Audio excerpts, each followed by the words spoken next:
안녕하세요. 평생학교 시청자 여러분. 국내 유일 도시재난 생존 전문가 우승엽입니다. 이번 시간에는 인간의 재난 심리와 트라우마에 대해서 알아보도록 하겠습니다. 갑자기 위기에 빠지고 재난 상황이 되게 되면 너무 놀라고 무서워서 제대로 대처를 못하게 되죠. 그러면 더 위험해지고요. 패닉에 빠지고 비명도 지르고 또 심지어 얼어붙는 경우도 있는데 사람마다 다 틀리게 됩니다. 비상시에 제대로 대처를 해야 되는데 인간 심리가 큰 이유가 될 수가 있죠. 자, 오늘 여기에 대해서 얘기를 해보도록 하겠습니다. 자, 첫 번째, 패닉을 극복하고 상황 파악을 빨리 해야 됩니다. 비상 상황 시 빨리 정신을 차리고 움직이는 사람들이 한 10에서 20%밖에 안 되고요. 그 외에 한 70%는 당황해서 우왕좌왕하거나 주위 사람들을 따라가게 됩니다. 나머지 10%만 제대로 행동할 수가 있다고 합니다. 그 외에는 심하게 패닉에 빠져갖고 꼼짝 못하거나 멍 때리거나 울거나 비명을 질러대는 거죠. 우린 보통 이런 것들 정신이 나갔다 이렇게 얘기하는데 이게 평소 이런 교육이나 훈련을 통해서도 다 극복 가능하다고 합니다. 자, 두 번째. 위험을 과소평가를 하거나 방심을 하는 것도 위험해요. 재난에서 사람 심리 중 좀 문제가 될 수 있는 게 평소 사람들이 나 자신에 대해서는 위험을 과소평가하는 경향입니다. 나한테는 위험은 없을 거야. 설마 나한테 별로 있겠냐? 자, 이렇게 뉴스나 주위 사망사고 소식에 좀 안타까워하지만은 내일은 아니라고 치부하고 여기는 거죠. 이제까지 괜찮았으니까 하는 방심인데 이게 제일 문제입니다. 그러다 갑자기 큰 위기가 닥치면 더 크게 놀라고요. 나도 언제든 큰일이 있을 수 있다. 이런 마음가짐을 가져야 되는 겁니다. 자, 세 번째로 군중 심리도 위험합니다. 혼자 있을 때보다 또 여럿이 있을 때는 위험을 과소평가하는 경향도 있습니다. 우리가 무단 횡단을 할 때도 혼자 할 때는 좌우 살피고 걸어가는데 단체로 무단 횡단할 때는 보지도 않고요. 같이 그냥 걸어가기도 하죠. 하지만 다 같이 있다고 안전한 게 아니죠. 또 다음에 타인한테 의존하는 경향도 좀 문제가 될 수가 있습니다. 뭔가 위험하고 좀 확실치 않을 때 그런 징조가 보일 때 다른 사람들의 눈치를 보고서 좀 주저주저하는 그런 망설이는 경우가 있는데 특히 한국, 일본처럼 남의 이목을 좀 신경 쓰는 유교 문화권 또 사람이 많을수록 이런 경향이 더 심하다고 합니다. 소리나 또 이상한 신호, 징조, 자, 이런 걸 보게 되면은 당장 나 혼자라도 일어나갖고 뭐가 위험한지 보시고 대피해야 된다면 대피하고 행동을 해야 되는 거죠. 자, 네 번째, 자기도 모르는 패닉 반응을 조심해야 됩니다. 우리가 큰 위기 상황 때 119번호도 생각이 안 난다고 하죠. 정말입니다. 갑작스러운 사고나 재난 시 몸과 머리가 마비가 되는 얼음 증후군이 있어요. 크게 놀라가는 공포가 셀수록 더 이성이 마비가 되고 실제로 꼼짝 못하거나 발도 안 움직인다고 합니다. 특히 과거에 그런 경향이 있으면 더 크다고 하는데 이게 원래는 동물의 생존 본능이라고 합니다. 또 심리적으로 약하거나 또 관련 트라우마 영향이 있다면 더 클 수가 있는데 이게 위기 시에 제때 도망가지 못하게 하는 원인이 될 수가 있는 거예요. 더 심하게 되면은 위기에도 내일이 아닌 것처럼 멍하니 무관심 반응이 나타난다던가 혹은 넋이 나간 사람처럼 되는데 감당할 수 없는 공포나 상황에서 스스로를 보호하기 위한 방어 본능이라고도 합니다. 또 다섯 번째, 또 공포 심리의 외부 발현으로 나타날 수도 있습니다. 너무 크게 놀라게 되면 눈앞이 깜깜해진다고 하죠. 이게 실제로 가능하다고 합니다. 시야나 청력이 확 줄어드는 터널 시야 현상, 또 터널 청력 현상이 나타난다고 합니다.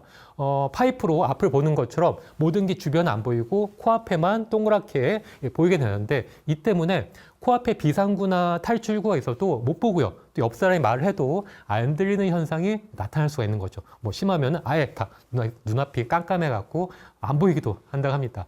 하지만 이런 현상도 곧 회복이 되기 때문에 비상시에는 절대 당황하지 않아야 합니다. 비상 상황에서는 오히려 또 위험을 거부하는 현실 거부 심리도 나타날 수가 있어요. 주위에 위험 신호가 계속 보이고 있는데 애써 무시하고 외면을 하는 거죠. 이게 심해지면은 내 행동이 느릿느릿해지거나 남일 보듯 좀 무관심한 모습도 보이게 되는데 주절주절 웃거나 이런 경향도 나타난다고 합니다. 이런 재난 영화의 빌런 같은 상황이 나가 될 수가 있는 것들이죠. 반대로 또 너무 과도하게 흥분하게 되면은 비명을 지른다거나 어쩔 줄 몰라 한다거나 하기도 하는데 이건 이제 뇌가 과도하게 흥분을 해서 패닉에 빠진 겁니다. 예전에 우리 조상이 선사시대 때 맹수를 만나면 큰 소리로 울부짖어갖고 주위에 알던 본능인데 오히려 지금은 빠른 위기 대처에 방해가 되는 거죠. 하지만 역시 이런 것들도 평소 훈련이나 교육을 통해서 이런 것들을 극복을 할 수가 있겠습니다. 자, 여섯 번째로 재난 심리를 극복할 수 있는 방법이 있는데 외부 자극과 훈련 그리고 리더가 되라입니다. 공포에 겁먹을 때 강한 외부 자극이 필요합니다. 정신 차려! 빨리 도망쳐! 자, 이렇게 큰 소리로 옆에 있는 사람들한테 소리쳐야 된다는 것들이죠. 단순하고 명확하게 큰 소리로 지시를 해야 되는 겁니다. 비행기 승무원들도 비상 상황 시 승객들한테 짧고 단호하고 강하게 지시하라고 교육을 받는다고 합니다. 가령 저기 불이 났으니까 속에 빨리 갖다 줘! 위험해! 멈춰! 아래층으로 가! 혹은 위층으로 가! 이렇게 해야 되는 거. 그 외에 바닥에 엎드려! 어서 빠져나와! 또 저곳에 숨어! 이쪽으로 와! 조용히 해! 정신 차려! 천천히 숨 쉬어! 눈 떠! 거기에 119 신고해! 자, 이렇게 큰 소리로 상대를 정면을 바라보고 단호하게 또 침착하게 지시하듯 명령을 해야 한다는 거죠. 이를 위해서는 평소 훈련이 필요하겠죠. 자, 그래서 비상 매뉴얼을 만들고 대처 훈련도 종종 하면서 비상 상황이 됐을 때 어떻게 해야 될지를 좀 시뮬레이션을 해야 되는 겁니다. 실제 상황에서 그래야지만이 놀라지 않고 빨리 잘 행동할 수가 있습니다. 이렇게 비상시에 당황하게 되고 또 정신도 못 차리게 되는데 좋은 방법이 있습니다. 심장이 빨라지고 과호흡이 되게 되는데 이게 더 상황을 악화시키는 게 된다고 합니다. 천천히 심호흡을 하고요. 마음을 안정시켜야 되고 또 하나 큰 소리로 노래를 부르는 것들도 도움이 된다고 합니다. 사람이 주위에 많다고 하면 다 같이 큰 소리로 노래를 부르는 거 합창을 해도 도움이 된다고 합니다. 자, 7번째, 재난 상황 때 이 트라우마를 겪었을 때 극복하는 방법입니다.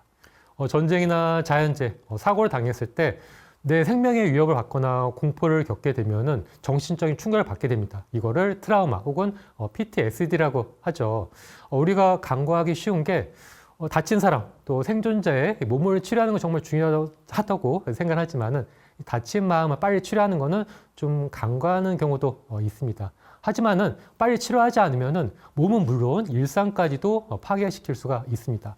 트라우마는 자신이 직접 위험이나 공포를 겪었던 그 경험에서 더 충격이 강해지고요.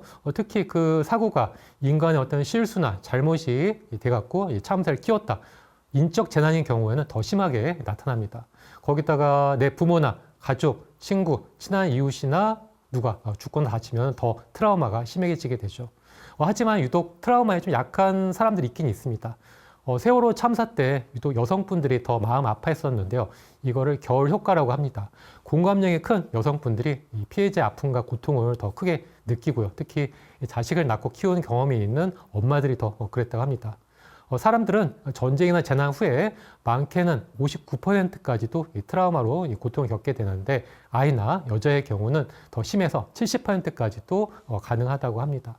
특히 외부 세계에 대한 이해가 떨어지는 어린 아이들이라면 심한 트라우마를 겪을 수가 있는 거죠. 증상도 다양합니다. 불안하거나 초조, 분노 이런 성향에 보이기도 하고요. 또 우울증에 빠지기도 하고 말이 없어지거나 반대로 많아지기도 합니다. 죄책감을 느끼거나 수치심, 자기 비하를 하기도 하고요. 비슷한 상황에서 더 크게 놀라거나 거부 반응을 보일 수도 있습니다. 육체적으로는 소화장애나 위장병, 배앓이, 심장이 계속 두근두근 뛰거나 두통, 악몽, 불면증, 설사를 겪기도 합니다. 이런 개인의 트라우마는 길게는 몇 년 혹은 평생 동안 내 자신한테 고통을 주게도 되는 거죠. 하지만 극복 방법도 있습니다. 가장 좋은 거는 참사 관련 뉴스나 영상들을 좀 줄이거나 끊는 겁니다. 이것도 중독성이 있어 갖고요. 계속 같은 주제로 찾아보게 되는데 그럴수록 더 심하게 이 불안이 있는 악순환이 됩니다. 자, 이때는 좋은 곳으로 가족과 친구들 같이 나들이나 등산, 여행을 가시고 운동도 하는 것도 도움이 되겠습니다. 간단하게는 가족과 대화를 하셔도 기분 전환하는 것도 큰 도움이 되겠습니다. 근처에 트라우마에 걸린 사람들이 있다면 도와줄 수도 있습니다. 일단 트라우마는 마음이 나약하거나 본인 잘못이 아니라는 것들을 알려주고 또 인정하는 게 좋겠습니다. 또 당사자를 혼자 두기보다는 좀 동료들 같이 어울려서 대화, 이야기를 좀 할 수 있게끔 해주고요. 공감도 해주고 위로도 해주고 또 일상생활을 같이 하는 것도 큰 도움이 되겠습니다. 재난이나 사고에서 혼자만 살아남았다는 그런 죄의식이나 부끄러움을 잊게 하는 게 좋은 거죠. 하지만 또 트라우마 환자한테 하지 말아야 할 행동이 있습니다. 섣불리 별거 아니야, 빨리 잊어. 마음이 약하니까 그래, 마음을 강하게 먹어. 혹은 시간이 약이야, 조금만 기다리면 괜찮을 거야. 자, 이렇게 피해자들한테 하나만한 이야기는 하지 않는 게 좋기 때문입니다. 또 재난 시 어떤 일이 있었는지 자세히 캐묻거나 야, 너는 살았으니까 운이 좋았던 거야. 이런 말은 하지 않는 게 좋고요. 또 헛된 약속이나 또 희망적인 말들을 남발하는 것도 역시 좋지가 않습니다. 술이나 마약을 찾는다고 해서 역시 주어도 안 되는 거죠. 트라우마가 심하면 전문가나 전문기관을 이용하는 게 가장 좋습니다. 세월호 참사나 코로나19를 계기로 전국 곳곳에 마음 치료의 중요성이 알려지면서 여러 트라우마 센터가 운영이 되고 있습니다. 트라우마를 겪거나 필요하신 분들은 용기를 내갖고 이런 상담소, 또 전문가들을 같이 상담을 받으시는 게 좋겠습니다. 자, 오늘 이렇게 위험한 상황에 크게 놀라면 제대로 행동하지 못해서 피해를 키우게 되는 인간의 갖가지 재난 심리와 트라우마에 대해서 알려드렸습니다. 자, 다음 시간에는 우리 집에 비상식량을 준비하는 방법에 대해서 알려드리도록 하겠습니다. 고맙습니다.